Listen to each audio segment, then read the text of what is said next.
friends, welcome to my style cooking channel. இன்னைக்கு நம்ம பார்க்க போற ரெசிபி யூனிக்கான டேஸ்ட்ல 4 விதமான ஒன் பாட் ரைஸ் ரெசிபி எப்படி செய்யுதுன்னு பார்க்கலாம். இன்னைக்கு நம்ம செய்ய போற எல்லா ஒன் பாட் ரைஸ் ரெசிபியுமே ரொம்ப ஈஸியா இருக்கும் செய்யிறதுக்கு. டேஸ்டும் ரொம்பவே சூப்பரா இருக்கும். ஓகே फ्रेंड्स, வீடியோக்குள்ள போகிறதுக்கு முன்னாடி இந்த வீடியோ பார்த்துட்டு இருக்க எல்லா ஃப்ரெண்ட்ஸ்கிட்டயுமே எப்பவும் போல ஒரு சின்ன ரெக்வெஸ்ட். நம்ம குக்கிங் வீடியோஸை பார்த்துட்டு லைக் அண்ட் சப்ஸ்கிரைப் பண்ணவே மாட்டீங்க. ப்ளீஸ் ஃப்ரெண்ட்ஸ், நீங்கள் எந்த அளவுக்கு லைக் அண்ட் சப்ஸ்கிரைப் பண்ணுறீங்களோ அந்த அளவுக்கு நியூவான ரெசிபிஸ் நான் அப்லோட் பண்ணுறதுக்கு நீங்கள் என்ன மோட்டிவேட் பண்ணுற போல இருக்கும். ஸோ ப்ளீஸ் ஃப்ரெண்ட்ஸ், மறக்காமல் லைக் அண்ட் சப்ஸ்கிரைப் பண்ணிக்கோங்க.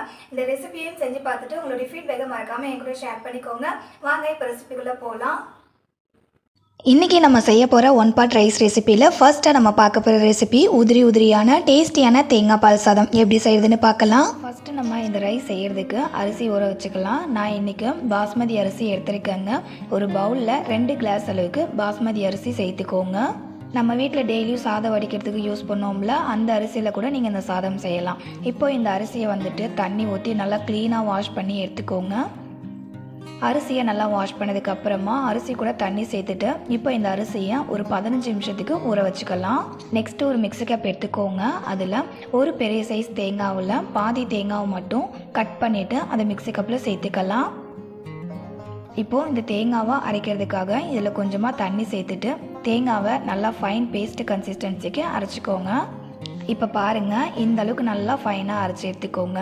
இப்போது இதிலேருந்து நம்ம தேங்காய் பாலை மட்டும் தனியாக பிரித்து எடுக்க போகிறோம். அதுக்கு ஒரு பவுலில் இந்த மாதிரி ஜூஸ் ஃபில்டரை வச்சுட்டு நம்ம அரைச்சி வச்சுருக்கோம்ல தேங்காய் பேஸ்ட், அந்த தேங்காய் பேஸ்ட்டை வந்து ஜூஸ் ஃபில்டரில் ஊற்றிட்டு இந்த மாதிரி நல்லா அழுத்தி விட்டு அந்த தேங்காய் பாலை வந்து தனியாக பிரித்து எடுத்துக்கலாம்.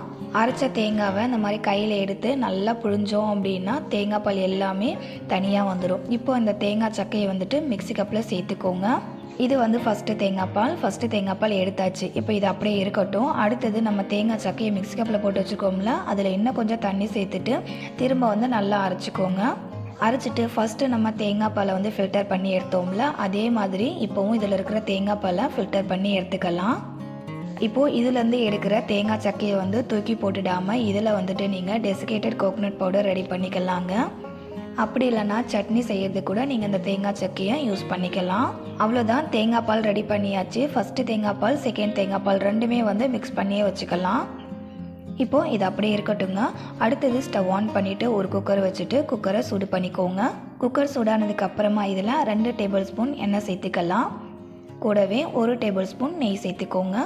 எண்ணெயும் நெய்யும் சூடானதுக்கு அப்புறமா இதில் ஒரு பிரிஞ்சி இலை சேர்த்துக்கோங்க, 2 பட்டை சேர்த்துக்கோங்க, 1 ஏலக்காய், 3-4 கிராம்பு சேர்த்துக்கோங்க.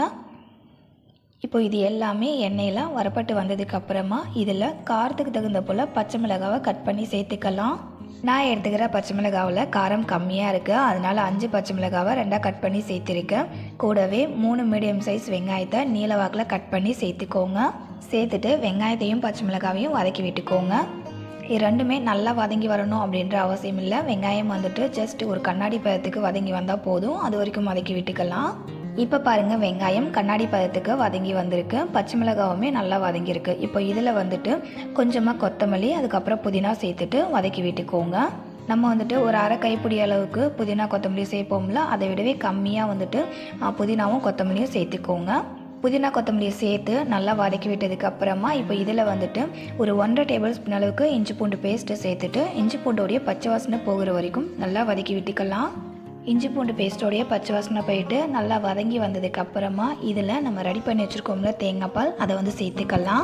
நான் இன்றைக்கி 2 கப் அளவுக்கு பாஸ்மதி ரைஸ் எடுத்துருக்கேன்ல, 2 கப் பாஸ்மதி ரைஸ்க்கு 3 கப் அளவுக்கு தண்ணி சேர்க்கணும். அதாவது 1 கப் பாஸ்மதி அரிசிக்கு 1.5 கப் அளவுக்கு தண்ணி சேர்த்துப்போம். நான் இன்றைக்கி 2 கிளாஸ் அளவுக்கு பாஸ்மதி ரைஸ் எடுத்திருக்கேன், அதனால் அதுக்கு 3 கிளாஸ் அளவுக்கு தண்ணி சேர்க்கணும். அதில் நான் வந்து 2 கிளாஸ் அளவுக்கு தேங்காய் பாலும் 1 கிளாஸ் அளவுக்கு தண்ணி சேர்த்துருக்கேன். தேங்காய் பால் தண்ணி ரெண்டுத்தையுமே சேர்த்துட்டு நல்லா ஒரு டைம் மிக்ஸ் பண்ணி விட்டுக்கோங்க. மிக்ஸ் பண்ணி விட்டதுக்கப்புறமா இப்போது இந்த சாதத்துக்கு தேவையான அளவுக்கு உப்பு சேர்த்துக்கலாம். உப்பு அளவுன்னு பார்த்தீங்கன்னா உப்பு சேர்த்துட்டு நம்ம உப்பு டேஸ்ட்டு கரெக்டாக இருக்கான்னு செக் பண்ணுவோம்ல, அப்போ வந்துட்டு உப்பு வந்து கரிக்கிற போல் இருக்கணும்.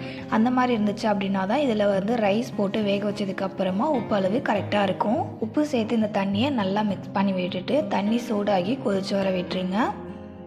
இப்போ பாருங்கள், தண்ணி இந்த மாதிரி நல்லா கொதிச்சு வந்ததும் இதை ஒரு டைம் நல்லா கலந்து விட்டுட்டு நம்ம ஊற வச்சுருக்கோம்ல அரிசி, அந்த அரிசியை மட்டும் சேர்த்துக்கோங்க. ஃப்ரெண்ட்ஸ், நீங்கள் வந்துட்டு பாஸ்மதி அரிசி யூஸ் பண்ணாமல் நம்ம வீட்டில் நார்மலாக சாதம் வடிக்க வச்சுருப்போம்ல, அந்த அரிசி யூஸ் பண்ணிங்க அப்படின்னா 1 கிளாஸ் அரிசிக்கு 2 கிளாஸ் தண்ணி வந்து சேர்த்துக்கணும். அரிசியை குக்கரில் சேர்த்ததுக்கப்புறமா ரொம்ப வந்து கிளறி விடாமல் லைட்டாக ஒரு டைம் வந்து மிக்ஸ் பண்ணி விட்டுக்கோங்க. அவ்வளோதான். இப்போ இந்த குக்கரை வந்துட்டு மூடிட்டு விசில் போட்டுட்டு ஸ்டவ்வை மீடியம் ஃப்ளேம்லேயே வச்சு 2 விசில் வர வரைக்கும் வேக வச்சுக்கலாம்.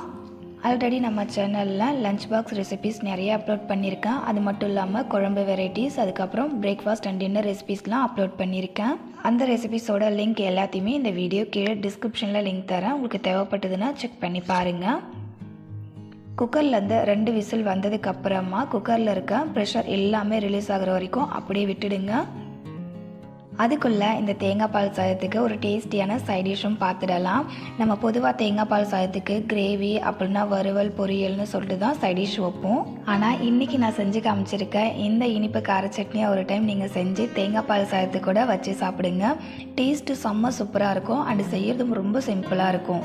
இந்த லஞ்ச் காம்போ ரெசிபி என்னுடைய அத்தை சொல்லி கொடுத்த ரெசிபிங்க. ஸோ டேஸ்ட் வந்து ரொம்ப சூப்பராக இருந்துச்சு. அதனால தான் இது உங்க கூட ஷேர் பண்ணணும் அப்படின்னு சொல்லிட்டு ஷேர் பண்ணியிருக்கேன். இந்த இனிப்பு கார சட்னி செய்கிறதுக்காக ஒரு மிக்ஸி கப்பில் 7 காஞ்ச மிளகாய் சேர்த்துக்கோங்க. சேர்த்துட்டு மிக்ஸி கப்பை க்ளோஸ் பண்ணிவிட்டு இதில் தண்ணி எதுவும் சேர்த்துக்கக்கூடாது, அப்படியே கொரப்பாக அரைச்சி எடுத்துக்கோங்க. இப்போது இதில் வந்துட்டு மீடியம் சைஸ் வெங்காயத்தை ஒரு 1.5 வெங்காயம் வந்துட்டு கட் பண்ணி சேர்த்துட்டு இதில் 1.5 டேபிள் ஸ்பூன் அளவுக்கு சர்க்கரை, ஒரு 1/2 டேபிள் ஸ்பூன் அளவுக்கு உப்பு சேர்த்துட்டு இது கூட கொஞ்சமாக தண்ணி சேர்த்துட்டு மிக்ஸி கப்பை க்ளோஸ் பண்ணிவிட்டு இதை நல்லா வந்து ஃபைனாக அரைச்சிக்கோங்க. அவ்வளோதான், ஒரு டேஸ்டியான அண்ட் சிம்பிளான இனிப்பு கார சட்னி சூப்பராக ரெடி ஆகிடுச்சு. இந்த தேங்காய் பால் சாதத்துக்கு இந்த இனிப்பு கார சட்னி சைடிஷாக வச்சு சாப்பிட்டோம் அப்படின்னா எவ்வளோ சாப்பிட்றோம் அப்படின்றதே தெரியாது. இந்த சட்னியை வந்துட்டு தாளிக்கணும் அப்படின்ற அவசியம் இல்லை. இதை அப்படியே அரைச்சி இதை அப்படியே அந்த தேங்காய் சாதத்தை கூட வச்சு சாப்பிட்டோம் அப்படின்னா சும்மா வேறு லெவலில் இருக்கும் டேஸ்ட்டு. கண்டிப்பாக ட்ரை பண்ணி பாருங்கள். குக்கரில் இருக்க ப்ரெஷர் எல்லாமே ரிலீஸ் ஆனதுக்கப்புறமா குக்கரை ஓப்பன் பண்ணி பார்க்கலாம். சாதம் வந்து இப்போ நல்லா சூடாக இருக்குது. இப்போவே வந்து கரண்டியை வச்சு கிளறி விட்டுறாதீங்க. இப்போ நான் வீடியோக்காக தான் வந்துட்டு கொஞ்சம் லைட்டாக வந்து கிளறி காமிக்கிறேன். சூடாக இருக்கும்போது சாதம் வந்து ஒன்றோட ஒன்று ஓட்டிகிட்டு இருக்க போல் இருக்கும். பட் சூடாக ஆறுனதுக்கப்புறமா நான் காமிக்கிறேன் பாருங்கள் எந்த அளவுக்கு நல்லா உதிரியாக இருக்குது அப்படின்னு. நீங்கள் சூடாக இருக்கும்போதே சாதத்தை நல்லா கலந்து விட்டுட்டீங்க அப்படின்னா சாதம் வந்து உடஞ்சி போயிடும். அப்புறம் நமக்கு குழஞ்சி போன போல் ஆகிடும். அவ்வளோதாங்க, குக்கரில் அடிப்பிடிக்காமல் கொஞ்சம் கூட வந்து குழையாமல் நல்லா உதிரியான டேஸ்டியான தேங்காய் பால் சாதம் ரெடி ஆகிடுச்சு. தேங்காய் பால் சாதத்துக்கும் இன்றைக்கி நான் செஞ்சு காமிச்ச அந்த இனிப்பு கார சட்னிக்கும் டேஸ்ட்டு ரொம்ப சூப்பராக இருக்கும். இந்த காம்போவை நீங்களும் ட்ரை பண்ணி பார்க்கல அப்படின்னா கண்டிப்பாக ஒரு முறையாவது ட்ரை பண்ணி பாருங்கள். அவ்வளோதான், டேஸ்டியான உதிரியான தேங்காய் பால் சாதம் சூப்பராக ரெடி ஆகிடுச்சு. கையில் எடுத்து நம்ம பார்க்கும்போதே தெரியும் நல்லா உதிரியாக கொஞ்சம் கூட குழையாமல் இருக்கும். நெக்ஸ்ட்டு நம்ம பார்க்க போகிற செகண்ட் 1 பார்ட் ரைஸ் ரெசிபி தலன்னு டேஸ்டியான சாம்பார் சாதம் எப்படி செய்யுதுன்னு பார்க்கலாம். காலையில் சாம்பார் சாதம் செய்யும்போது எந்த அளவுக்கு தலன்னு இருக்கோ அதே மாதிரி ஈவினிங் வரைக்குமே அதே டெக்ஸ்டர்லேயே இருக்கும். இந்த வீடியோவில் சொல்லியிருக்க போலவே செஞ்சு பாருங்கள். சாம்பார் சாதம் செய்கிறதுக்காக ஃபர்ஸ்ட் ஒரு பவுலில் 1 கிளாஸ் அளவுக்கு பச்சரிசி சேர்த்துக்கலாம். அரிசியை மெஷர் பண்ண அதே கிளாஸாலேயே 1/2 கிளாஸ் அளவுக்கு துவரம்பருப்பு சேர்த்துக்கோங்க. அரிசியையும் பருப்பையும் கழுவுறதுக்காக இது கூட தண்ணி சேர்த்துட்டு நல்லா வந்து வாஷ் பண்ணி எடுத்துக்கலாம். அரிசியை கழுவுனதுக்கு அப்புறமா அரிசி ஊறுறதுக்கு நம்ம தண்ணி சேர்க்குறோம்ல, அப்போ வந்துட்டு தண்ணியோட கலர் இந்த அளவுக்கு நல்லா கிளியராக தெரியணும். இந்த அளவுக்கு அரிசியும் பருப்பையும் நல்லா க்ளீனாக வாஷ் பண்ணிக்கணும். அரிசியும் பருப்பையும் நல்லா க்ளீனாக வாஷ் பண்ணிவிட்டு அரிசி பருப்பு ஊறுறதுக்கு தேவையான அளவுக்கு தண்ணி சேர்த்துட்டு இந்த அரிசி பருப்பை ஒரு 3/4 மணி நேரத்துக்கு ஊற வச்சுக்கலாம்.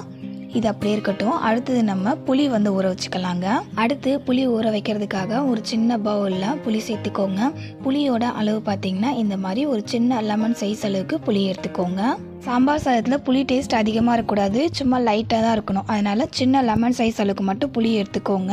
புளிப்பு டேஸ்ட்டு கரெக்டாக இருக்கும். புளியை ஊற வைக்கிறதுக்கு முன்னாடி புளி கூட கொஞ்சம் தண்ணி சேர்த்துட்டு ஒரு டைம் புளியை நல்லா அலசிட்டு அதுக்கப்புறமா புளி ஊறுறதுக்கு தேவையான அளவுக்கு தண்ணி சேர்த்து புளியை ஊற வச்சுக்கலாம். நெக்ஸ்ட்டு ஸ்டவ் ஆன் பண்ணிவிட்டு ஒரு வானல் வச்சுட்டு வானலில் 4 டேபிள் ஸ்பூன் அளவுக்கு எண்ணெய் சேர்த்துக்கோங்க. எண்ணெய் சேர்த்துட்டு எண்ணெயை சூடு பண்ணிக்கலாம். எண்ணெய் சூடானதுக்கு அப்புறமா இதில் 1/2 டீஸ்பூன் அளவுக்கு கடுகு உளுத்தம்பருப்பு சேர்த்துக்கலாம். 1/2 டீஸ்பூன் அளவுக்கு ஜீரகம், 1/4 டீஸ்பூன் அளவுக்கு வெந்தயம் சேர்த்துட்டு கடுகு, சீரகம், வெந்தயம் இது மூணுமே எண்ணெயில் பொரிய விட்டுடுங்க. இது மூணுமே எண்ணெயெல்லாம் பொரிஞ்சு வந்ததுக்கு அப்புறமா இப்போ இதில் வந்துட்டு ஒரு 5 சின்ன வெங்காயம் சேர்த்துக்கலாம். நெக்ஸ்ட்டு ஒரு 10 பல்லளவுக்கு பூண்டு சேர்த்துக்கோங்க. 2 மீடியம் சைஸ் வெங்காயத்தை நீல வாக்கில் கட் பண்ணி சேர்த்துக்கலாம். லாஸ்ட்டாக இதில் ஒரு 2 கொத்தளவுக்கு கருவேப்பிலை சேர்த்துட்டு இப்போது வெங்காயத்தை வந்து நல்லா வதக்கி விட்டுக்கலாம். வெங்காயம் நல்ல கோல்டன் ப்ரௌன் கலருக்கு சேஞ்ச் ஆகிற வரைக்கும் வதக்கி விட்டுக்கோங்க. வெங்காயம் தக்காளியை நம்ம எந்த அளவுக்கு நல்லா வதக்கி வைக்கிறோமோ அந்த அளவுக்கு சாம்பார் சாதம் நல்லா டேஸ்டியாக வரும். வெங்காயம் இந்த மாதிரி கோல்டன் ப்ரௌன் கலருக்கு வதங்கி வந்ததுக்கு அப்புறமா இப்போ இதில் வந்துட்டு 2 மீடியம் சைஸ் தக்காளியை நீல வாக்கில் கட் பண்ணி சேர்த்துக்கிட்டு தக்காளியையும் வதக்கி விட்டுக்கலாம். தக்காளி நல்லா குழஞ்சி வதங்கி வரணும், அது வரைக்கும் வதக்கி விட்டுக்கோங்க. ஃப்ரெண்ட்ஸ், ஆல்ரெடி நம்ம சேனலில் நிறைய lunch box recipes and breakfast dinner recipes அதுக்கப்புறம் சைடிஷ் ரெசிபீஸ்லாம் நான் அப்லோட் பண்ணியிருக்கேன். அந்த ரெசிபியோட லிங்க் எல்லாத்தையும் இந்த ரெசிபி கீழே டிஸ்கிரிப்ஷனில் லிங்க் தரேன், செக் பண்ணி பாருங்கள். தக்காளியும் நல்லா குழஞ்சி வதங்கி வந்திருக்கு. தக்காளியை வந்து நம்ம கரண்டியால் நசுக்கணும் அப்படின்னா நல்லா மசிய நசுக்கணும். பாருங்கள், இந்த மாதிரி நல்லா வந்து குழஞ்சி வதங்கி வரணும். வெங்காயம், தக்காளி இது எல்லாமே நல்லா வதக்கி விட்டதுக்கு அப்புறமா 1 கப் அளவுக்கு கட் பண்ண பீன்ஸ், 1/2 கப் அளவுக்கு கேரட், 1/4 கப் அளவுக்கு கேப்சிகம் சேர்த்துக்கோங்க. கேப்சிகம் சேர்த்து செய்யும்போது சாம்பார் சாதத்தோடைய டேஸ்ட்டும் அதோடைய ஃப்ளேவரும் ரொம்பவே நல்லாயிருக்கும். நெக்ஸ்ட்டு 1 கப் அளவுக்கு உருளைக்கிழங்கு, 1 கப் அளவுக்கு கத்திரிக்காய் சேர்த்துட்டு இப்போது இது எல்லாத்தையும் ஒரு 2லேருந்து 3 நிமிஷத்துக்கு வதக்கி விட்டுக்கலாம். நான் சேர்த்துக்கிற காய் தான் சேர்த்துக்கணும் அப்படின்ற அவசியம் இல்லைங்க. உங்களுக்கு எந்த காய் பிடிக்குமோ அந்த காயெல்லாம் வந்து நீங்கள் அந்த சாம்பார் சாதத்தில் சேர்த்துக்கலாம். நம்ம சேர்த்துட்ட காயை 2லேருந்து 3 நிமிஷத்துக்கு வதக்கி விட்டதுக்கு அப்புறமா இப்போ இந்த காயை மூடிட்டு ஸ்டவ்வை மீடியம் ஃப்ளேமில் வச்சு ஒரு 5 நிமிஷத்துக்கு வேக வச்சுக்கலாம். 5 நிமிஷம் வேக வச்சதுக்கு அப்புறமா பாருங்கள், காய்கள் எல்லாமே பாதி அளவுக்கு நல்லா வெந்து வந்திருக்கும். அடுத்து இந்த காய் கூட நம்ம தண்ணி சேர்த்துக்கலாம். தண்ணியோட அளவு பார்த்திங்கன்னா நம்ம அரிசியை மெஷர் பண்ணிக்கிட்டோம்ல, அதே கிளாஸால் 3 கிளாஸ் அளவுக்கு தண்ணி சேர்த்துக்கோங்க. தண்ணி சேர்த்துட்டு நல்லா கலந்து விட்டுக்கோங்க. அடுத்து இதில் நம்ம மிளகாத்தூள் சேர்த்துக்கலாம். நான் வந்துட்டு இன்றைக்கி சாம்பார் சாதம் செய்கிறதுக்காக வீட்டிலே ப்ரிப்பேர் பண்ணி வச்சுருப்போம் இல்லையா குழம்பு மிளகாத்தூள், அந்த மிளகாத்தூள் தான் சேர்த்துருக்கேன். 4 டேபிள் ஸ்பூன் அளவுக்கு குழம்பு மிளகாத்தூள் சேர்த்துக்கோங்க. நெக்ஸ்ட்டு 1.5 டேபிள் ஸ்பூன் கல் உப்பு சேர்த்துக்கோங்க. சேர்த்துட்டு நல்லா மிக்ஸ் பண்ணி விட்டுக்கலாம். உப்பு வந்து உங்களுடைய டேஸ்ட்டுக்கு தகுந்த போல் நீங்கள் சேர்த்துக்கலாம். சப்போஸ் உங்களுக்கு குழம்பு மிளகாத்தூள் சேர்த்துக்க விருப்பம் இல்லை அப்படின்னா இதுக்கு பதிலாக நீங்கள் தனி மிளகாத்தூள் ஒரு 2 டேபிள் ஸ்பூனுக்கு சேர்த்துக்கோங்க. மல்லித்தூள் வந்து ஒரு 2 டேபிள் ஸ்பூனுக்கு சேர்த்துக்கோங்க. அளவு கரெக்டாக இருக்கும். உப்பு சேர்த்து தண்ணியை நல்லா கலந்து விட்டதுக்கு அப்புறமா உப்பு டேஸ்ட் கரெக்டாக இருக்கான்னு செக் பண்ணிக்கோங்க. செக் பண்ணிவிட்டு இப்போது இந்த குழம்பை வந்துட்டு நம்ம நல்லா வந்து கொதிக்க வச்சுக்கலாம். இந்த மாதிரி குழம்பு நல்லா ஒரு கொதி வந்ததுக்கு அப்புறமா குழம்பை மூடிட்டு ஸ்டவ்வை மீடியம் ஃப்ளேமில் வச்சுட்டு குழம்பை கொதிக்க வச்சுக்கோங்க.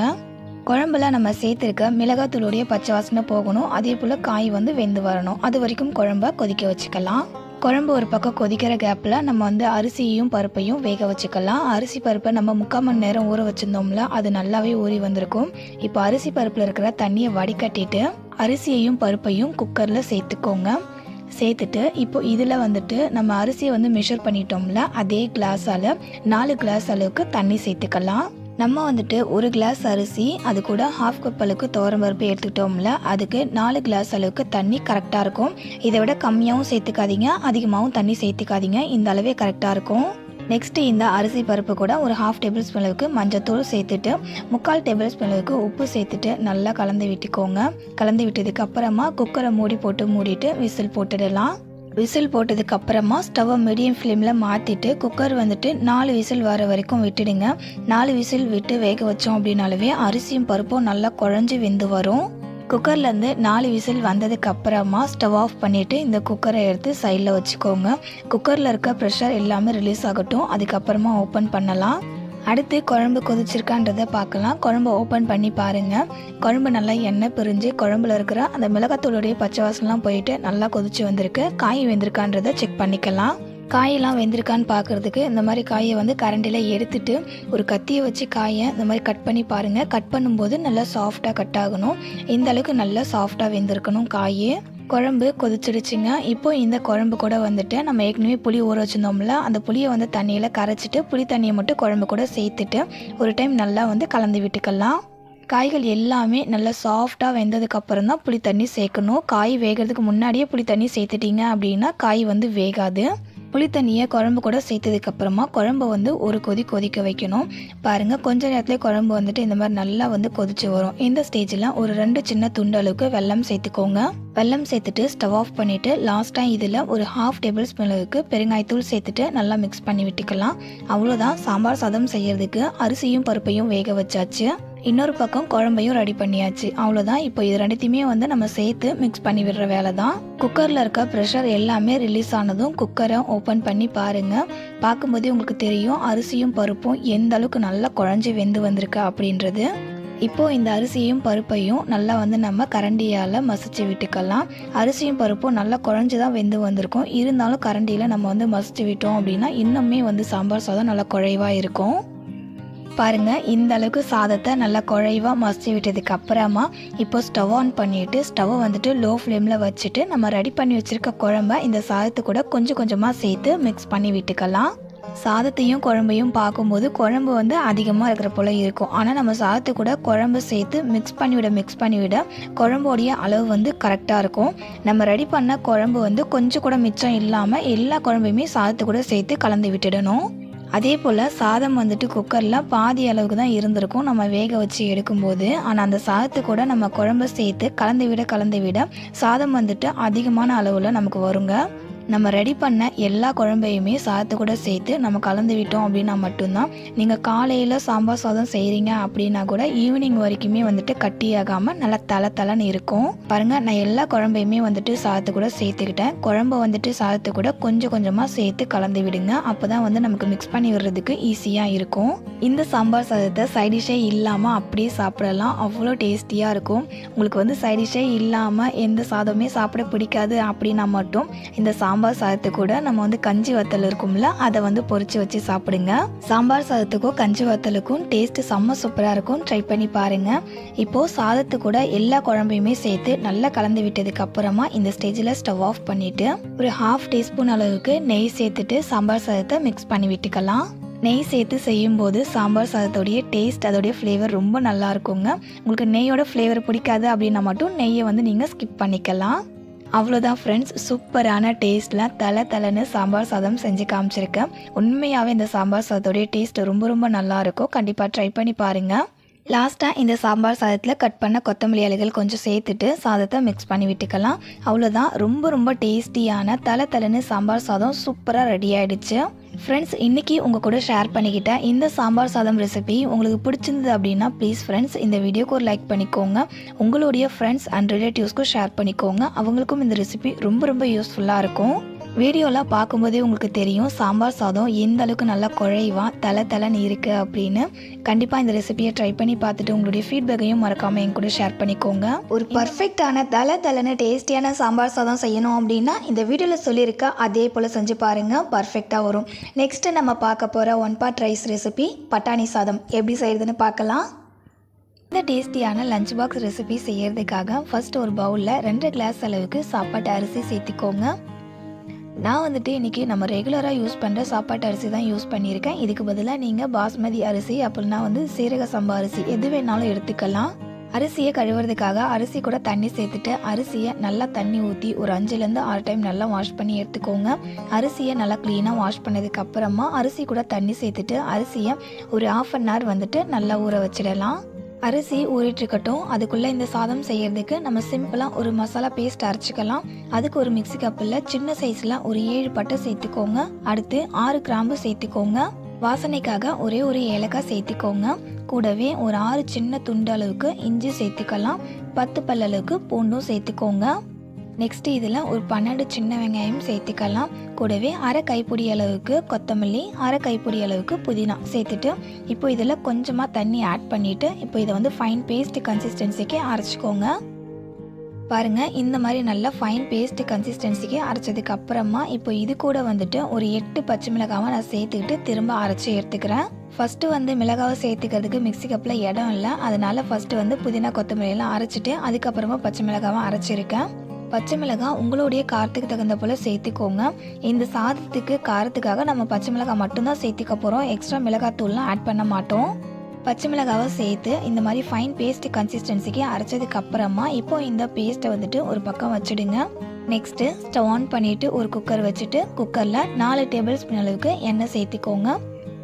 எண்ணெய் சேர்த்துட்டு எண்ணெயை சூடு பண்ணிக்கலாம்.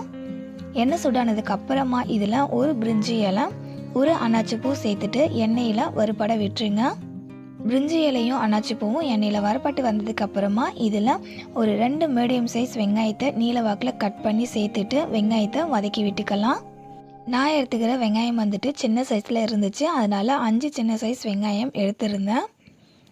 வெங்காயம் கோல்டன் ப்ரௌன் கலருக்கு சேஞ்ச் ஆகி வர வரைக்கும் வதக்கி விடணும் அப்படின்ற அவசியம் இல்லை. இந்த மாதிரி கண்ணாடி பதத்தை விட கொஞ்சம் நல்லாவே வதங்கி வரணும், அது வரைக்கும் வதக்கி விட்டுக்கோங்க. பாருங்கள், இந்தளவுக்கு வதங்கி இருக்கணும். வெங்காயத்தை இந்த அளவுக்கு நல்லா வதக்கி விட்டதுக்கு அப்புறமா இது கூட நம்ம ஏற்கனவே அரைச்சி வச்சுருக்கோம்ல புதினா, கொத்தமல்லி, இஞ்சி பூண்டுலாம், அந்த பேஸ்ட்டை வந்து சேர்த்துக்கலாம். சேர்த்துட்டு இந்த மசாலா பேஸ்ட்டோடைய பச்சை வாசனை போயிட்டு நல்லா வதங்கி வர வரைக்கும் வதக்கி விட்டுக்கோங்க. ஃப்ரெண்ட்ஸ், ஆல்ரெடி நம்ம சேனலில் நிறைய விதமான லஞ்ச் பாக்ஸ் ரெசிபிஸ் நான் அப்லோட் பண்ணியிருக்கேன். அந்த ரெசிபியோட லிங்க் எல்லாத்தையும் இந்த வீடியோ கீழே டிஸ்கிரிப்ஷனில் தரேன், செக் பண்ணி பாருங்கள். இப்போ பாருங்கள், நம்ம சேர்த்துக்கிட்ட மசாலா பேஸ்ட்டோடைய பச்சை வாசனை போயிட்டு நல்லா வதங்கி வந்திருக்கு. மசாலா பேஸ்ட்டோடைய குவான்டிட்டியுமே பாருங்கள் நல்லா கம்மியாகி வந்திருக்கு. இந்த அளவுக்கு நல்லா வதங்கி வந்ததுக்கு அப்புறமா இப்போ இதில் வந்துட்டு பச்சை பட்டாணி சேர்த்துக்கலாம். நம்ம எந்த கிளாஸால் அரிசியை மெஷர் பண்ணிக்கிறோமோ அதே கிளாஸால் 1 கப் அளவுக்கு பச்சை பட்டாணியை நல்லா வாஷ் பண்ணிவிட்டு ஓவர் நைட் ஊற வச்சுக்கோங்க. அந்த ஊற வச்ச பட்டாணியை இப்போ சேர்த்துட்டு பட்டாணியும் மசாலாவும் நல்லா மிக்ஸ் ஆகிற அளவுக்கு மிக்ஸ் பண்ணி விட்டுக்கலாம். பட்டாணி சாதம் நல்லா டேஸ்டியாக வரதுக்கு நான் சொல்கிற இந்த ரேஷியோவில் செஞ்சு பாருங்கள். 1 பங்கு பச்சை பட்டாணி எடுத்துக்கிறீங்க அப்படின்னா 2 பங்கு அளவுக்கு அரிசி எடுத்துக்கோங்க. சாதம் வந்து ரொம்ப டேஸ்டியாக இருக்கும். மசாலா பேஸ்ட்டு கூட பச்சை பட்டாணியை சேர்த்து நல்லா கலந்து விட்டதுக்கு அப்புறமா இப்போ இதில் வந்துட்டு நம்ம ஏற்கனவே கழுவி ஊற வச்சுருக்க அரிசியில் இருக்க தண்ணியை வடிகட்டிட்டு அரிசியை மட்டும் சேர்த்துக்கலாம். சேர்த்துட்டு அரிசியையும் பச்சை பட்டாணியும் நல்லா மிக்ஸ் ஆகிற அளவுக்கு கலந்து விட்டுக்கோங்க. ஃப்ரெண்ட்ஸ், நீங்கள் வந்துட்டு பாஸ்மதி ரைஸ் எடுத்துக்கிறீங்க அப்படின்னா ஃபஸ்ட்டு வந்து அரிசி சேர்த்துடாமல் தண்ணி சேர்த்துட்டு அதுக்கப்புறம் தண்ணி கொதிச்சு வந்ததுக்கு அப்புறமா அரிசி சேர்த்திக்கோங்க. அரிசி, பச்சை பட்டாணி, அதுக்கப்புறம் அந்த மசாலா பேஸ்ட் எல்லாம் நல்லா மிக்ஸ் ஆகி வந்ததுக்கு அப்புறமா இப்போ இதில் வந்துட்டு தண்ணி சேர்த்துக்கலாம். 1 கிளாஸ் அரிசிக்கு 2 கிளாஸ் அளவுக்கு தண்ணி சேர்த்துக்கோங்க. நான் வந்துட்டு 2 கிளாஸ் அளவுக்கு அரிசி எடுத்திருந்தால மொத்தமாக நான் 5 கிளாஸ் அளவுக்கு தண்ணி சேர்க்கணும். அதில் 4 கிளாஸ் அளவுக்கு மட்டும் தண்ணி சேர்த்துருக்கேன். 1 கிளாஸ் தண்ணிக்கு பதிலாக 1 கிளாஸ் அளவுக்கு நல்ல திக்கான தேங்காய் பால் சேர்த்துக்கோங்க. சேர்த்துட்டு நல்லா கலந்து விட்டுக்கலாம். கலந்து விட்டதுக்கு அப்புறமா இப்போ இதில் வந்துட்டு ஒரு 1.5 டேபிள் ஸ்பூன் அளவுக்கு கல் உப்பு சேர்த்துட்டு நல்லா மிக்ஸ் பண்ணி விட்டுட்டு உப்போடைய டேஸ்ட் கரெக்டாக இருக்கானோ செக் பண்ணிக்கோங்க. ஃப்ரெண்ட்ஸ், நீங்கள் இந்த பட்டாணி சாதத்தை பாஸ்மதி ரைஸில் செய்கிறீங்க அப்படின்னா 1 கிளாஸ் பாஸ்மதி அரிசிக்கு 1.5 கிளாஸ் அளவுக்கு தண்ணி சேர்த்துக்கோங்க. அரிசி வந்து நல்லா குழஞ்சிடாமல் உதிரி உதிரியாக இருக்கும். உப்பு சேர்த்து நல்லா மிக்ஸ் பண்ணி விட்டுட்டு உப்பு டேஸ்ட்டெல்லாம் கரெக்டாக இருக்கான்னு செக் பண்ணதுக்கு அப்புறமா இந்த தண்ணி நல்லா சூடாகி தண்ணி கொதித்து வரட்டும், அது வரைக்கும் அப்படியே விட்டுடலாம். இப்போ பாருங்கள், தண்ணி சூடாகி நல்லா கொதிச்சு வந்திருக்கு. இந்த ஸ்டேஜில் 1 டேபிள் ஸ்பூன் அளவுக்கு நெய் சேர்த்துக்கோங்க. சேர்த்துட்டு நல்லா கலந்து விட்டுக்கோங்க. அடுத்து குக்கரை மூடி போட்டு மூடிட்டு விசில் போட்டுருங்க. விசில் போட்டுட்டு ஸ்டவ்வை மீடியம் ஃப்ளேமில் வச்சுட்டு 4 விசில் விட்டு வேக வச்சுங்க அப்படின்னா சாதம் நல்லா வெந்து வரும். கரெக்டாக ஸ்டவ்வை மீடியம் ஃப்ளேமில் வச்சுட்டு 4 விசில் மட்டும் விடுங்க. சாதம் வந்து ஒன்றோட ஒன்று ஒட்டாமல் நல்லா உதிரி உதிரியாக வரும். அதே போல் சாதம் நல்லாவும் வெந்திருக்கும். குக்கர்லேருந்து 4 விசில் வந்ததுக்கு அப்புறமா குக்கரில் இருக்க ப்ரெஷர் எல்லாமே ரிலீஸ் ஆகட்டும். அதுக்கப்புறமா ஓப்பன் பண்ணி பார்க்கலாம். குக்கரில் இருக்க ப்ரெஷர் எல்லாமே ரிலீஸ் ஆனதும் ஓப்பன் பண்ணி காமிக்கிறேன் பாருங்கள். செம்ம சூப்பராக வரும் இந்த சாதம். குக்கரை ஓப்பன் பண்ணும்போதே அந்த சாதத்துடைய டேஸ்ட்டு அவ்வளோ சூப்பராக இருக்கும். சாதத்தை கரண்டியால் எடுத்து காமிக்கிறேன் பாருங்கள். சாதம் குழஞ்சிடாமல் எந்த அளவுக்கு நல்லா உதிரி உதிரியாக இருக்குன்றதை உங்களுக்கு பார்க்கும்போதே தெரியும். சாதம் வந்து சூடாக இருக்கும்போது ஒன்றோட ஒன்று ஒட்டிகிட்டு இருக்க போல் இருக்கும். சூடு ஆற ஆற சாதம் வந்து உதிரி உதிரியாக இருக்கும். ஒரு சாதத்தை எடுத்து நான் கையால் அழுத்தி காமிக்கிறேன் பாருங்கள். சாதம் வந்து எந்த அளவுக்கு நல்லா சாஃப்டாக வெந்திருக்குன்னு பார்க்கும்போதே தெரியும். சாதம் வந்து நல்லா வெந்து இருக்கும். அதே மாதிரி குழஞ்சிடாமல் ஒன்றோட ஒன்று ஒட்டாமல் உதிரி உதிரியாக இருக்கும். கண்டிப்பாக இந்த பட்டாணி சாதம் செஞ்சுட்டு இதுக்கு சைடிஷ்ஷே இல்லாமல் அப்படியே இந்த பட்டாணி சாதம் சாப்பிட்டு பாருங்கள். அதோட டேஸ்ட்டே வந்துட்டு அல்டிமேட்டாக இருக்கும். ஸோ கண்டிப்பாக இதே மாதிரி ட்ரை பண்ணி பார்த்துட்டு உங்களுடைய ஃபீட்பேக்கை மறக்காமல் என் கூட ஷேர் பண்ணிக்கோங்க. இந்த பட்டாணி சாதம் செய்யறதுக்கு ரொம்ப ஈஸியாக இருக்கும். டேஸ்ட் வைஸும் பக்காவாக இருக்கும். நெக்ஸ்ட்டு நம்ம பார்க்க போகிற 1 பாட் ரைஸ் ரெசிபி தட்டைப்பயிறு பிரியாணி எப்படி செய்யறதுன்னு பார்க்கலாம். தட்டைப்பயிரில் பிரியாணி செய்கிறதுக்காக ஃபஸ்ட்டு எடுத்ததுமே நம்ம அரிசி தான் ஊற வச்சுக்கணும். ஒரு பவுலில் 3 கிளாஸ் அளவுக்கு வீட்டில் நம்ம டெய்லி சாப்பாடு வடிப்போம்ல அந்த அரிசி வந்து நான் எடுத்திருக்கேன். நீங்கள் வந்து வேறு ஏதாவது பிரியாணி அரிசி எடுத்துக்கிறதாஇருந்தாலும் எடுத்துக்கலாம், ஆனால் பச்சரிசி மட்டும் எடுத்துக்காதீங்க. இப்போ இந்த அரிசியை வந்துட்டு நல்லா க்ளீனாக தண்ணி ஊற்றி வாஷ் பண்ணிக்கலாம். அரிசியை நல்லா க்ளீனாக வாஷ் பண்ணதுக்கப்புறமா அரிசி ஊறதுக்கு தேவையான அளவுக்கு தண்ணி சேர்த்துட்டு இந்த அரிசியை வந்துட்டு ஒரு அரை மணி நேரம் ஊற வச்சுக்கலாம். நெக்ஸ்ட்டு ஸ்டவ் ஆன் பண்ணிவிட்டு ஒரு குக்கர் வச்சுட்டு குக்கரில் 5 டேபிள் ஸ்பூன் எண்ணெய் சேர்த்துக்கோங்க. அரிசியோட குவான்டிட்டி அதிகமாக எடுத்துருக்கோம், அதனால் எண்ணெயோட அளவுமே அதிகமாக சேர்த்துக்கணும். எண்ணெய் சூடானதுக்கு அப்புறமா இதில் வந்துட்டு 4 துண்டு பட்டை, 2 ஏலக்காய், 1 பிரிஞ்சி இலை, 5-6 கிராம்பு, 2 டேபிள் ஸ்பூன் அளவுக்கு சோம்பு, இது எல்லாத்தையுமே எண்ணெயில் சேர்த்துட்டு எண்ணெயில் பொரிய விட்டுடலாம். நம்ம சேர்த்துக்கிட்ட ஸ்பைசஸ் எல்லாமே நல்லா பொரிஞ்சு வந்ததுக்கு அப்புறமா இதில் வந்துட்டு 6 மீடியம் சைஸ் வெங்காயத்தை நீல வாக்கில் கட் பண்ணி சேர்த்துக்கிட்டு இதை நல்லா வதக்கி விட்டுக்கலாம். இந்த தட்டைப்பயிறு பிரியாணி செய்கிறதுக்காக நான் சொல்கிற மெஷர்மெண்ட் வந்துட்டு 1/2 கிலோ அளவுக்கு அரிசி எடுத்தீங்க அப்படின்னா கரெக்டாக இருக்கும். வெங்காயத்தை வந்துட்டு ஒரு 2-3 நிமிஷம் வதக்கி விட்டதுக்கு அப்புறமா இதில் வந்துட்டு ஒரு பச்சை மிளகாவை 2 கட் பண்ணி சேர்த்துட்டு அகைன் வதக்கி விட்டுக்கலாம். வெங்காயம் வந்து நல்ல கோல்டன் ப்ரௌன் கலருக்கு சேஞ்ச் ஆகி வதங்கி வரணும், அது வரைக்கும் வதக்கி விட்டுக்கோங்க. பாருங்கள், இந்த மாதிரி நல்ல கலர் சேஞ்ச் ஆகி வதங்கி வரணும். இந்த அளவுக்கு வதக்கி விட்டதுக்கப்புறம் அடுத்து 2 பெரிய சைஸ் தக்காளியை நீல வாக்கில் கட் பண்ணி சேர்த்துக்கோங்க. ஒரு 1/2 கப் அளவுக்கு கட் பண்ண கொத்தமல்லி சேர்த்துக்கலாம். 1/2 கப் அளவுக்கு கட் பண்ண புதினா. தக்காளி பாதி அளவுக்கு வதங்கி வர வரைக்கும் வதக்கி விட்டுக்கலாம். தக்காளி பாதி அளவுக்கு வதங்கி வந்ததுக்கு அப்புறமா இதில் வந்துட்டு ஒரு 1.5 டேபிள் ஸ்பூன் அளவுக்கு இஞ்சி பூண்டு பேஸ்ட்டு சேர்த்துக்கோங்க. சேர்த்துட்டு இஞ்சி பூண்டோடைய பச்சை வாசனை போகணும், அதே போல் தக்காளி நல்லா குழஞ்சி வதங்கி வரணும், அது வரைக்கும் வதக்கி விட்டுக்கலாம். ஃப்ரெண்ட்ஸ், ஆல்ரெடி நம்ம சேனலில் நிறைய வெரைட்டியான 1 பாட் ரெசிபீஸ் நான் அப்லோட் பண்ணியிருக்கேன். அந்த ரெசிபியோட லிங்க் எல்லாத்தையுமே இந்த வீடியோ கீழே டிஸ்கிரிப்ஷனில் தரேன், செக் பண்ணி பாருங்கள். அந்த ரெசிபியும் உங்களுக்கு ரொம்பவே யூஸ்ஃபுல்லாக இருக்கும். தக்காளி நல்லா வதங்கிட்டு இஞ்சி பூண்டோடைய பச்சை வாசனை போயிருக்கு. பாருங்கள், தக்காளி வந்து நல்லா குழஞ்சி வதங்கி வந்திருக்கு. இப்போது இதில் வந்துட்டு 1/4 டேபிள் ஸ்பூன் அளவுக்கு நார்மல் கார மிளகாத்தூள் இருக்கும்ல, அது சேர்த்துக்கோங்க. பிரியாணிக்கு நல்ல ஒரு கலர் வரணும் அப்படின்றதால 3/4 table spoon Kashmir red chilli powder சேர்த்துருக்கேன். இது வந்து ஆப்ஷனல் தான், இது வந்து கலர் மட்டும்தான் கொடுக்கும், அவ்வளோவா காரம் இருக்காது. 1/2 டேபிள் ஸ்பூன் கரம் மசாலா சேர்த்துக்கோங்க. ஒரு 2 பிஞ்ச் அளவுக்கு மஞ்சத்தூள் சேர்த்துட்டு இப்போ நம்ம சேர்த்துக்கிட்ட இந்த மசாலாவோட பச்சை வாசனை போகிற வரைக்கும் வதக்கி விட்டுக்கலாம். மசாலாவோட பச்சை வாசனைலாம் போயிட்டு நல்லா வதங்கி வந்ததுக்கு அப்புறமா இதில் வந்துட்டு ஓவர் நைட் ஊற வச்ச தட்டைப்பயிரை சேர்த்துக்கலாம். தட்டைப்பயிரோட அளவு பார்த்திங்கன்னா 1.5 கிளாஸ் அளவுக்கு எடுத்துருக்கேன். நம்ம எந்த அளவுக்கு அரிசி எடுத்துக்கிறோமோ அதில் பாதி அளவுக்கு தட்டைப்பயிறு வந்து எடுத்துக்கணுங்க. அப்போ வந்து பிரியாணியோட டேஸ்ட் வந்துட்டு நல்லாயிருக்கும்.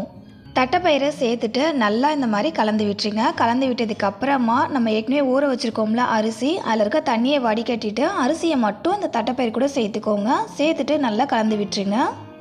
ஃப்ரெண்ட்ஸ், நீங்கள் வந்துட்டு நார்மல் அரிசி எடுத்துக்காமல் பாஸ்மதி அரிசி எடுத்துக்கிறீங்க அப்படின்னா 1 கப் பாஸ்மதி அரிசிக்கு 1.5 கப் அளவுக்கு தண்ணி சேர்த்துக்கோங்க. சேர்த்துட்டு இந்த தட்டைப்பயிறு வேகிறதுக்காக எக்ஸ்ட்ரா 1 கப் அளவுக்கு தண்ணி சேர்த்துக்கோங்க. அளவு வந்து கரெக்டாக இருக்கும். அரிசியை சேர்த்து நல்லா கலந்து விட்டதுக்கு அப்புறமா இதில் வந்துட்டு 7 கிளாஸ் அளவுக்கு தண்ணி சேர்த்துக்கிறேன். 1 கிளாஸ் அரிசிக்கு 2 கிளாஸ் அளவுக்கு நான் தண்ணி எடுத்துக்கிட்டேங்க. மொத்தம் நான் 3 கிளாஸ் அளவுக்கு அரிசி எடுத்திருந்தேன்ல, ஸோ 6 கிளாஸ் அளவுக்கு தண்ணி. அதுக்கப்புறம் அந்த தட்டைப்பயிறு வேகிறதுக்காக 1 கிளாஸ் அளவுக்கு தண்ணியை எக்ஸ்ட்ரா சேர்த்துக்கிட்டேன். தண்ணி சேர்த்ததுக்கு அப்புறமா இதில் வந்துட்டு 1 கப் அளவுக்கு திக்கான தேங்காய் பால் சேர்த்துக்கோங்க. தேங்காய் பால் கண்டிப்பாக சேர்த்துக்கோங்க, அப்போ தான் அந்த பிரியாணியோட டேஸ்ட் வந்து இன்னுமே ரொம்ப நல்லாயிருக்கும். தேங்காய் பால் இல்லை அப்படின்னா அதுக்கு பதிலாக தண்ணி சேர்த்துக்கலாமா அப்படின்னு கேட்டிங்கன்னா கண்டிப்பாக தண்ணி சேர்த்துக்கக்கூடாது, சாதம் வந்து குழஞ்சி போயிடும். அடுத்து இந்த பிரியாணிக்கு தேவையான அளவுக்கு உப்பு சேர்த்துக்கலாம். நான் வந்துட்டு 1.5 டேபிள் ஸ்பூன் அளவுக்கு கல்லுப்பு சேர்த்துருக்கேன். உப்பு சேர்த்துட்டு நல்லா கலந்து விட்டுட்டு உப்பு டேஸ்ட் கரெக்டாக இருக்கான்னு செக் பண்ணிக்கோங்க. நீங்கள் வந்துட்டு உங்களுடைய டேஸ்ட்டுக்கு தகுந்த போல் உப்பு சேர்த்துக்கலாம். பிரியாணியில் லைட்டாக ஒரு புளிப்பு டேஸ்ட்டுக்காக ஒரு 1/2 லெமனை லாஸ்ட்டாக இதில் வந்து புழிஞ்சு விட்டுருங்க. புழிஞ்சு விட்டுட்டு நல்லா கலந்து விட்டுட்டு இப்போ இந்த தண்ணி வந்து சூடாகி நல்லா கொதித்து வர வரைக்கும் அப்படியே விட்டுடலாம். பாருங்கள், தண்ணி சூடாகி ஒரு கொதி வந்துடுச்சு. இப்போ வந்துட்டு குக்கரை மூடிட்டு விசில் போட்டுருங்க. அடுத்து ஸ்டவ்வை மீடியம் ஃப்ளேமில் மாற்றிட்டு அரிசி பருப்பை வந்துட்டு ஒரு 3 விசில் விட்டு வேக வச்சுக்கோங்க. ஹை ஃப்ளேமில் வச்சு குக் பண்ணோம் அப்படின்னா அடிப்பிடிச்சிடும், அதனால தான் மீடியம் ஃப்ளேமில் வச்சு குக் பண்ண சொல்கிறேன். 3 விசில் வந்ததுக்கு அப்புறமா பார்க்கலாம். குக்கர்லேருந்து 3 விசில் வந்ததுக்கப்புறமா ஸ்டவ் ஆஃப் பண்ணிவிட்டு குக்கரில் இருக்க ப்ரெஷர் எல்லாமே ரிலீஸ் ஆக விட்டுருங்க. குக்கர்லேருந்து ப்ரெஷர் எல்லாமே ரிலீஸ் ஆனதும் குக்கரை வந்துட்டு ஓப்பன் பண்ணி பாருங்கள். அடடா, நல்ல கம்மன் வாசனையோட சூப்பரான டேஸ்ட்டில் தட்டைப்பயிறு பிரியாணி ரெடி. வெஜிடேரியனாக இருந்தீங்க அப்படின்னா கண்டிப்பாக இந்த தட்டைப்பயிரை வச்சு பிரியாணி செஞ்சு சாப்பிட்டு பாருங்கள், டேஸ்ட்டு வேறு லெவலில் இருக்கும். நான் ஒரு சாதத்தை எடுத்து நசுக்கி காமிக்கிறேன், எந்த அளவுக்கு நல்ல சாஃப்டாக வெந்திருக்கு அப்படின்றத பாருங்கள். அதே போல் தட்டைப்பயிறுமே வந்துட்டு நல்ல சாஃப்டாக வெந்திருக்கும். ஸோ இதே மெஷர்மெண்ட்டை ஃபாலோ பண்ணி இந்த தட்டைப்பயிறு பிரியாணியை செஞ்சு பாருங்கள். பாஸ்மதி ரைஸில் செஞ்சீங்க அப்படின்னா கூட நான் இந்த வீடியோவில் சொல்லியிருக்க மெஷர்மெண்ட்டை ஃபாலோ பண்ணிக்கோங்க, அதுவே கரெக்டாக இருக்கும். இந்த தட்டைப்பயிர் பிரியாணிக்கு சைட் டிஷ்ஷாக எதுவுமே வைக்க வேண்டாம், அப்படியே சாப்பிடலாம். சாப்பிட்டுக்கிட்டே இருக்கலாங்க, அவ்வளோ டேஸ்ட்டாக இருக்கும். பிரியாணி கொஞ்சம் கூட குழஞ்சிடாமல் ஒன்றோட ஒன்று அந்த சாதம் வந்து ஒட்டாமல் எந்த அளவுக்கு நல்லா உதிரி உதிரியாக இருக்குது அப்படின்றத பாருங்கள். குக்கரோடைய அடியிலுமே வந்துட்டு அடிப்பிடிச்சிருக்காது, பார்க்கும்போது உங்களுக்கு தெரியும். இந்த பிரியாணியை சாப்பிடும்போது சாதத்தோடு சேர்ந்து அந்த தட்டைப்பயிரும் இடையில கடிப்படும்ல, அது நல்ல ஒரு டேஸ்ட்டாக இருக்கும். ஸோ சைடிஷ் இல்லாமல் சாப்பிட்டு பாருங்கள். என்னால் சைடிஷ் இல்லாமல் சாப்பிடவே முடியாது அப்படின்னா மட்டும் இது சிம்பிளாக ஒரு ஆனியன் ரைட்டாக வச்சு சாப்பிடுங்க, அதுவே ஓகேவாக இருக்கும். ஃப்ரெண்ட்ஸ், இன்றைக்கி நம்ம பார்த்த 4 விதமான ஒன் பாட் ரைஸ் ரெசிபியுமே ரொம்ப ஹெல்த்தியான ரெசிபி, அதே போல் ரொம்ப டேஸ்டியாக இருக்கும், செய்யறதுமே ரொம்ப ஈஸி. இன்றைக்கி உங்க கூட ஷேர் பண்ணிவிட்டேன். இந்த ரெசிபி உங்களுக்கு பிடிச்சிருக்குன்னு நினைக்கிறேன். பிடிச்சிருந்தா இந்த வீடியோக்கு மறக்காம ஒரு லைக் பண்ணுறீங்க, உங்களுடைய ரிலேட்டிவ்ஸ் அண்ட் ஃப்ரெண்ட்ஸுக்கும் ஷேர் பண்ணிக்கோங்க. இதே போல் ஒரு இன்ட்ரெஸ்டிங்கான அண்ட் நியூவான ரெசிபியோட நெக்ஸ்ட் ஒரு வீடியோவில் மீட் பண்ணலாம் ஃப்ரெண்ட்ஸ். தேங்க்ஸ் ஃபார் வாட்சிங். பாய்.